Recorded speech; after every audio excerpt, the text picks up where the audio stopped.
안녕하세요. 이번 시간에는 위헌 법률 심판과 헌법 소원 심판을 좀 더 심도 깊게 다뤄보도록 할게요. 그 전에 저번 시간에 배웠던 내용 조금 복습해 보도록 하겠습니다. 자, 프린트 13쪽에 보면 헌법재판소가 갖고 있는 권한에 대한 얘기가 나와요. 그러니까 이 총 5가지의 심판을 헌법재판소가 할 수 있는데 그 중에서 위헌 법률 심판은 법률이 헌법에 위반되는지 아닌지를 심판하는 것이고 이 심판을 해주세요라고 청구하는 쪽은 법원이라고 요거 배웠습니다.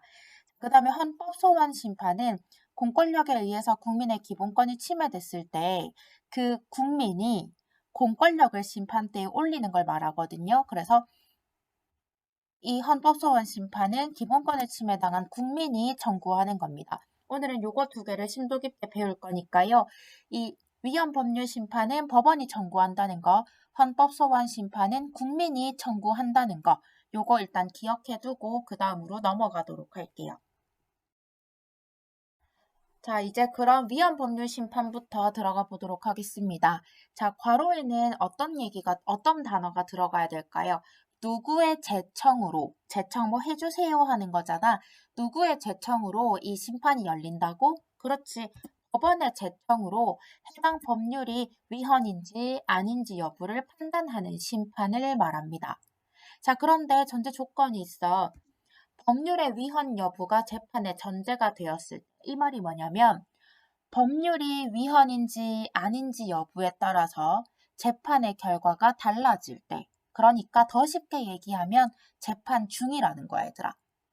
솔직히 우리 법조문 그냥 한번 읽어보면 틀린 말 하나도 없어. 그런데 법원에서 구체적인 사건에다가 이 추상적인 법을 적용하는 과정에서 고민이 드는 거지. 이 법조문이 이 구체적인 상황에 적용해도 괜찮을까? 이 법조문으로 내가 저 피고인이나 피고, 원고 이런 사람들을 내가 심판해도 괜찮을까? 그래서 법원이 내가 이 법률 가지고 심판해도 될까요? 이 법률이 헌법에 위배되는 거 아닐까요? 라고 헌법재판소에 심판을 요구하는 게 위헌 법률 심판입니다. 자, 그럼 다시 정리해보자. 심판을 제청하는 건 누구라고? 그렇지. 법원이 재판하다가 고민이 들어서 판사가 신청하는 거야. 판사가 제청하는 거야. 자, 그런데 판사가 이 위헌 법률 심판을 제청할 때 2가지 경로를 거칠 수도 있어요. 그러니까 첫 번째 케이스, 법원의 직권, 그러니까 판사 스스로 판단해서 이거는 진짜 문제가 될 수 있겠다. 판사 스스로 생각해서 판사의 권한으로 이 위헌 법률 심판을 올릴 수도 있어. 자, 그럼 2번째 케이스는 판사는 아무런 생각이 없었어. 그런데 소송 당사자가 신청하는 경우도 있어요. 그러니까 민사재판에서 소송 당사자라 함은 원고와 피고가 될 거고요. 형사재판에서 소송 당사자라 함은 검사와 피고인이 될 겁니다. 그 사람들이 재판을 겪고 있다가 나는 이 법조문이 아니라고 생각하는데 라고 생각해서 판사한테 요청하는 거지. 판사님, 저는 이 심판대에 적용되는 이 법조문이 헌법에 위반된다고 생각합니다. 이 법조문의 위헌 여부를 가릴 수 있게 제청해 주세요 라고 소송 당사자가 신청하는 게 있어요. 그러면 소송 당사자가 신청했어. 그럼 신청했을 때 판사가 그렇네 라고 받아들일 수도 있고 아니야. 이 법조문은 괜찮아 라고 기각할 수도 있어요. 아무튼 소송 당사자가 위헌 법률 심판 제청해 주세요 라고 신청했을 때 법원이 그래 하겠다 안 하겠다라는 결정을 내릴 수도 있어. 우리 저번 시간에 판사는 판결을 내리기 전까지 무수히 많은 결정과 명령들을 내린다고 했지. 그 결정 중에 하나가 요거예요. 소송 당사자가 위헌 법률 제청해 주세요라고 신청했을 때 이 신청을 받아들일 것인가 아닌가에 대한 결정도 판사가 내리게 됩니다.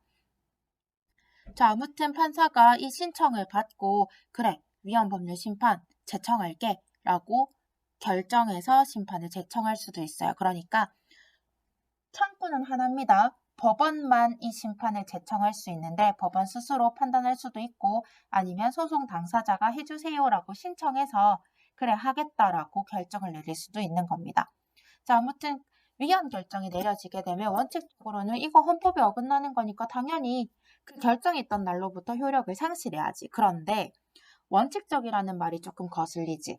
원칙은 그런데 그 말은 원칙은 그렇지만 실제로는 그렇지 못한 경우가 많다는 뜻이잖아. 왜 그렇냐면 만약에 성범죄랑 관련된 그 법조문이 형량이 너무 낮아서 이 법조문이 헌법에 위반된다고 결정됐다고 보자. 자, 그러면 이 법조문은 헌법에 위배되기 때문에 당연히 효력을 상실해야지. 자, 그러면 이게 효력을 상실한다고 해서 국회에서 바로 짜잔하고 법을 만들 수 있는 게 아니잖아요. 연구하고 또 연구하고 또 연구해서 새로운 법을 만들어야 되겠지. 그때까지 시간이 걸릴 거예요. 자, 그러면 무턱대고 법률을 일단 없애놓고 새로운 법률을 만들 때까지 그냥 기다리기만 하면 그 사이에는 이 성범죄를 심판할 수 있는 법조문이 없는 법의 공백기가 생겨요. 그럼 이 법의 공백기 동안 성범죄를 저지른 사람들을 심판할 수 있는 법이 없기 때문에 얘네들은 그냥 다 빠져나간다고. 그래서 원칙적으로는 이 법을 없애는 게 맞지만 새로운 법이 만들어질 때까지는 일단 살려놓고 새로운 법이 만들어지면 그때부터 적용하는 걸로 해요. 자, 이해되지? 자, 이제 헌법소원 심판으로 가겠습니다. 종류가 두 가지나 있네. 그런데 일단 헌법소원은 누가 청구하는지를 초점으로 한번 보자.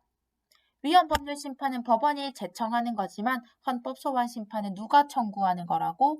그렇지, 국민이. 자, 그래서 공통점을 한번 찾아볼게요. 자, 국민이 직접 헌법재판소에 신청한다는 거. 그리고 밑에 있는 것도 당사자가 직접 헌법재판소에 신청하는 거래. 그러니까 둘 다 국민이 직접 신청한다는 점에서는 공통점입니다. 자, 그럼 뭐가 다르냐면 자, 첫 번째 칸에 들어갈 내용은 권리구제형 헌법소원인데요. 이게 진짜 헌법소원이야. 그게 뭐냐면 뜻을 볼게요.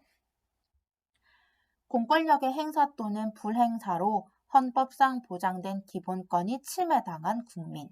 자, 이 말이 뭐냐면 국민의 기본권이 침해되는데 물론 공권력이 뭔가를 강제로 시켜서 국민의 기본권이 침해될 수도 있어요.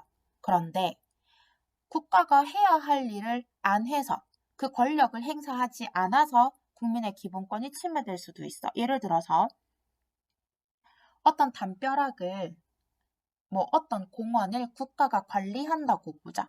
그러면 그 공원이나 그 담벼락을 관리해야 될 의무가 국가한테 있는 거지. 공무원한테 있는 거지. 그런데 그 관리를 너무 안 해서 그 담벼락이나 공원에 무슨 문제가 생겼고 그걸로 인해서 국민이 다치게 되었다면 봐봐. 공권력이 해야 할 일을 안 해서 국민이 다치게 된 거지. 그러니까 국민의 기본권이 침해되는 경로는 국가가 일부러 뭔가를 해서도 이루어지지만 국가가 해야 할 일을 안 해서도 이루어지게 됩니다.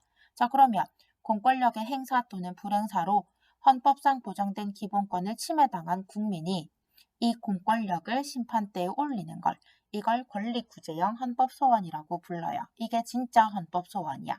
자, 그런데 두 번째 헌법소원은 뭐냐면 위헌심사형 헌법소원입니다. 이 위헌심사형 헌법소원은 사실 내용은 위헌법률 심판이야. 자, 한번 읽어볼게요. 재판 당사자가 법원에 위헌법률 심판 제청해주세요 라고 신청했어. 그런데 법원의 그 판사가 안 돼 라고 이걸 받아들이지 않은 거야. 자, 그럼 이 당사자는 어때? 이게 이 재판 결과가 나한테 얼마나 큰 영향을 줄 건데 내가 지금 이 의심되는 법조문 그대로 이 재판을 받아야 된단 말이야? 그래서 법원이 지금 기각 결정을 내렸기 때문에 지금 이 당사자가 직접 이 법조문을 위헌법률 심판 올리는 걸 위헌심사형 헌법소원이라 그래요. 그래서 형식적으로는 국민이 신청하기 때문에 헌법소원이지만 실제 내용으로는 위헌법률 심판이기 때문에 이 내용이 조금 헷갈릴 수 있어. 자, 이제 요건 갈게요. 자, 헌법소원을 청구하기 전에는 반드시 법률에 정해진 기본권 구제 절차를 모두 거쳐야 합니다. 헌법재판소는 서울에 종로에 있어요. 그 익선동 알지? 그 익선동 근처에 있어.